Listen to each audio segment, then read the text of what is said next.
മനുഷ്യർ ആത്മാഭിമാനത്തോടു കൂടി ജീവിക്കുന്ന വീട്ടിൻ്റെ മുന്നിൽ കൊണ്ടുവന്ന് ഇങ്ങനെ ബോർഡ് വെക്കേണ്ട വല്ല കാര്യമുണ്ടോ? മുഖ്യമന്ത്രി പിണറായി വിജയൻ്റെ മുന്നിലേക്കാണ് ഈ കാഴ്ചകൾ നമ്മൾ വെക്കുന്നത്. എന്തിനാണ് വീടുകളുടെ മുന്നിൽ ഇങ്ങനെ ഒരു പേര് അല്ലെങ്കിൽ ഇങ്ങനെ ഒരു ബോർഡ്? മുഖ്യമന്ത്രി പിണറായി വിജയൻ തന്നെ പറഞ്ഞിട്ടുണ്ട്, വീട്ടിലുള്ള ആളുകളുടെ ആത്മാഭിമാനമാണ് വിഷയം, ഇങ്ങനെയുള്ള ബോർഡ് പാടില്ല. നമ്മുടെ കേരളത്തിൽ ഇപ്പോഴും ഇങ്ങനെ ബോർഡ് കാണുന്നു, അത് ഒഴിവാക്കേണ്ടതല്ലേ? 2.5 തന്നിട്ടുള്ളൂ.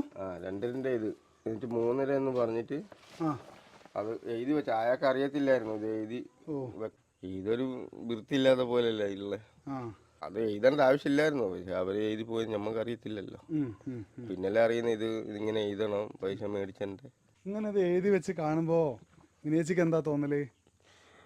വൃത്തിയില്ലാന്ന് തോന്നും. അവരൊരു തെളിവിന് എഴുതി വെച്ചതാണ്.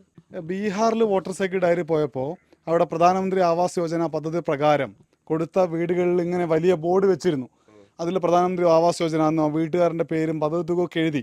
അങ്ങനെ ഒരു വാർത്ത നമ്മൾ കൊടുത്തപ്പോൾ കേരളത്തിലുള്ള ഒരുപാട് ആൾക്കാർ ഇത് എന്താണ്, ഇതിങ്ങനെ കൊടുക്കാൻ പാടുണ്ടോ എന്നൊക്കെ ചോദിച്ചു. അങ്ങനെയുള്ള ആൾക്കാരുടെ മുന്നിലേക്കാണ് ആറളത്തെ ഈ കാഴ്ച നമ്മൾ വെക്കുന്നത്. മനുഷ്യർ ആത്മാഭിമാനത്തോടു കൂടി ജീവിക്കുന്ന വീട്ടിൻ്റെ മുന്നിൽ കൊണ്ടുവന്ന് ഇങ്ങനെ ബോർഡ് വെക്കേണ്ട വല്ല കാര്യമുണ്ടോ? മാറ്റി കളയണം ഇത്. ഇതല്ല ഇത് ഇവിടെ വീടിന്റെ മുമ്പിൽ എഴുതി വെച്ചിട്ട് ഒരു കാര്യമില്ല, ആരും വന്ന് നോക്കുന്നുമില്ല. ഇത് മായ്ക്കണം.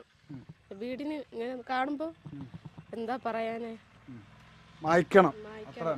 മായ്ക്കണം, അതാണ് ഇവർക്ക് പറയാനുള്ളത്.